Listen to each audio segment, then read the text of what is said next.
I can see Nicole, so can you give me a thumbs up if you can see the full screen? Thank you. As I introduced myself earlier, I am Crystal Nicole Donovan, and I am going to spend a few minutes talking about engagement and retention through an equitable framework. Hopefully, you're familiar with our coordinating centers of excellence. If not, please look us up. More specifically about the best center, essentially our mission is to get people treatment, the best treatment as quickly as possible. As we talk today, we are going to talk about how we can do that in a way that's affirming and just at the same time. So just to give you a little background about coordinated specialty care. So the first program actually started in 1992, which were my nieces, they swear that was forever ago. The first program started in Australia. And so essentially, there were researchers here and providers that wanted to know if this interdisciplinary framework could work here in the United States. And essentially what they found out, yes, it works. Essentially, there were better outcomes and individuals were able to engage in treatment early. And so we have that shorter duration of untreated psychosis, which is a huge focus in coordinated specialty care.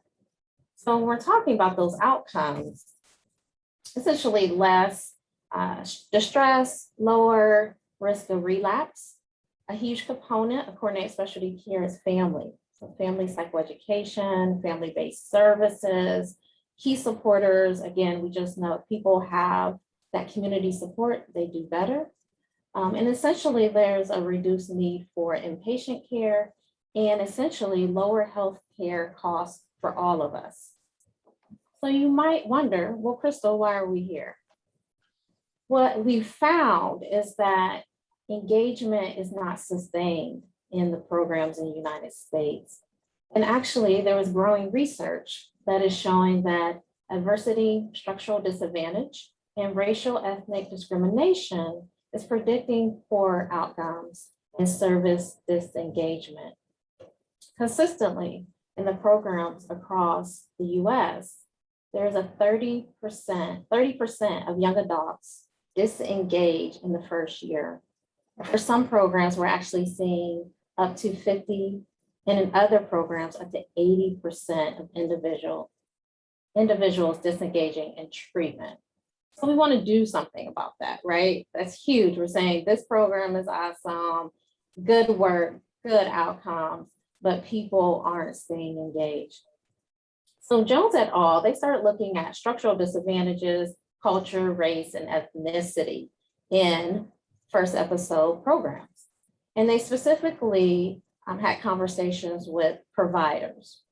And some of the results of that interview, and I'm not going to read all of these quotes, but just highlighted things that stood out to me. So when we're talking about disengagement, they said people are most likely to disengage when they are facing serious immediate risks related to socioeconomic factors.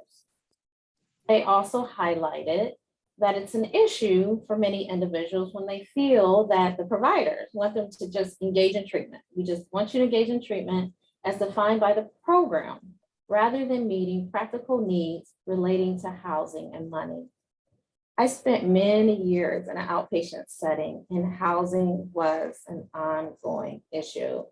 And it became very difficult for someone to focus on medication, to attend therapy appointments when they didn't have somewhere warm and safe to lay their head. This specific quote was focused on Indigenous people, and it's good for all of us to remember that no one group is a monolith. And so they were talking about Indigenous individuals that have left the reservation, but ultimately feel disconnected. And so they go into spaces and they feel they're not able to live out their culture and traditions. It gave an example of someone that part of their faith was that they had a relationship with their ancestors. And so one of the leaders had to keep stressing to the team that this is not pathology. that we don't want to listen and assess, and all of a sudden, again, cause people to disconnect and as a result, disengage in treatment. I don't love the word minority, but that's in the quote. Essentially looking at individuals that have been historically oppressed, and then we put this mental health diagnosis on top of that. And again, this comes straight from the providers. Many of our clients are treated as second-class citizens. More than one minority status or something that can marginalize someone is a huge stressor. I'm gonna read that again. More than one minority status or something that can marginalize someone is a huge stressor. So you think of individuals with multiple identities, which we are constantly stressing to the community, to our teams, that this individual might be experiencing psychosis, but they also have many other identities as well. So that Jones et al. Article actually came out in January of this year. Around the same time, the American Psychiatric Associations put out a statement apologizing to Black, Indigenous, and other people of color for its support of structural racism in psychiatry. The link is there, you can go, you can read it. It was also important for them to acknowledge what is going on today, because it's easy to talk about history because we can distance ourselves from the history. But we weren't part of that, we didn't cause harm. However, the APA did acknowledge that Black individuals are significantly more likely than non-Latino white people to be diagnosed with schizophrenia today. And I put the Strakowski, I just thought that was interesting that research article was from 1996. They were also part of the GARA study, but essentially not new, right? So things that individuals have known, but now the question is, what are we going to do about it? And if you know me, action steps are my love language. I only want to talk so much. So when we're talking about interventions, we do want to pause. And that's why I'm here today, to think about, well, what does it mean when we're talking about this equitable framework? And Dr. DeLuca specifically we're talking about psychosis, but I imagine with any other medical condition, has said that culture and psychosis are really just bound together. And we shouldn't be looking at it as these two separate concepts. So when we're working with individuals, we want to remember that the psychosis is about their experience and then also their expectations. What are their expectations for treatment? So Awin et al., our paper came out this year as well. They are talking about funding, which really stood out for me because I've read many articles, research papers, and there'll be all these recommendations and no mention of money. And so I'm always wondering, well, how are we going to pay for this? So I talk about policy and funding, which are essentially interrelated. An example that they gave, so they're giving some macro level recommendations, but something more on the micro level, they talked about equitable community partnerships. And one of the examples was simply an implementation of a depression intervention that incorporates the neighborhood level perspective of Black churches. So they got some Black leaders, some Black pastors together and essentially provided them some training, and they were able to provide this intervention to individuals that already came there, felt safe, and trusted these leaders. And the funding was significant because for this particular project, it was funded by an NIMH award. They also mentioned training, and we're not talking about those implicit bias trainings. I'll be honest, I'm a little cautious of those trainings, especially after I read that the developer of the implicit bias test said there is no data that shows that those trainings work. He talked about we want to look at how can we incorporate what we're already doing, right? Incorporate this new concept of this new intervention into things individuals are already doing. So an example was incorporation of a cultural formulation in the diagnosis of psychosis. And it was shown to facilitate reasoning and decision-making in Black immigrants in Canada and essentially enhance diagnostic clarity. So individuals were trained to simply incorporate a cultural formulation into something they were already going to do. They already were going to give a diagnosis. And so the training was focused on incorporation of that cultural formulation. And intervention and development, just looking at how can we personalize intervention so that we're not just giving these blanket interventions and then wondering why people aren't returning.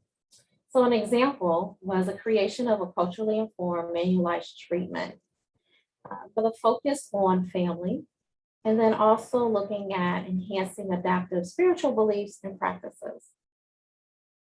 And so what they found was this treatment helped reduce psychiatric symptom severity, and it improves quality of life, specifically for individuals from the Latinx community. And why, again, I talked about action steps and how important they are. I recognize that training, I also recognize that completing any new manualized treatment, it takes time, it takes money. So we're looking at what are some just everyday interventions that we can do this afternoon, or hopefully some of you are winding up for the day, but maybe we can carry into next week. Again, involvement of faith leaders in the treatment process. I went to a training and I was really impressed. It was a mental health board supported training. However, the training was not at the board. It was at a community center / church. So it was this little community center and this little church that were all in the same building, and all of the faith leaders and the community providers came together in this place. And it was where the people were, right? We're talking about where are the people? We were where the people were at. And it was just so, I don't know, it just really stood out, especially because I could see the board was making efforts to actually literally be in the community, which is also related to team participation. So if there's a community event, are we there? Do we have a table? Maybe we don't need a table. Maybe we just need to be present, maybe to observe, to listen, and ultimately to build relationships. When we're talking about holistic interventions, of course, we need safe, holistic interventions, but many people benefit from meditation. I typically meditate every morning. Some people feel that yoga will ground them. So how do we have conversations about those holistic interventions? Again, we're trying to build relationships, provide safe spaces. So then if we start talking about medication, maybe people will be more likely to listen. Of course, we're in a place where we believe in integrated care. So always looking at opportunities to partner, we're looking at primary care and mental health care partnering. And this last one, probably my favorite, because again, it's something that many individuals are already doing. Many individuals are already in a place where they are either the supervisor or their supervisee. So you're already going to be in the supervision place. And how can you have conversations about inequity and power, and really about how do we flatten that power differential? I always want to leave you with this map. So these are coordinated specialty care programs throughout the state. And again, we know that if people can get in early, they just have better outcomes. And this will be the last thing that I'll leave you with. Again, it comes from the England et al. Article. And they say, if we want to see change, it is necessary to walk in the opposite direction of the path that seeks to maintain the status quo. Thank you for your time. And that is the end of my presentation. Thank you so much, Crystal. What a wonderful quote to end on. Any thoughts, comments? Hi, thank you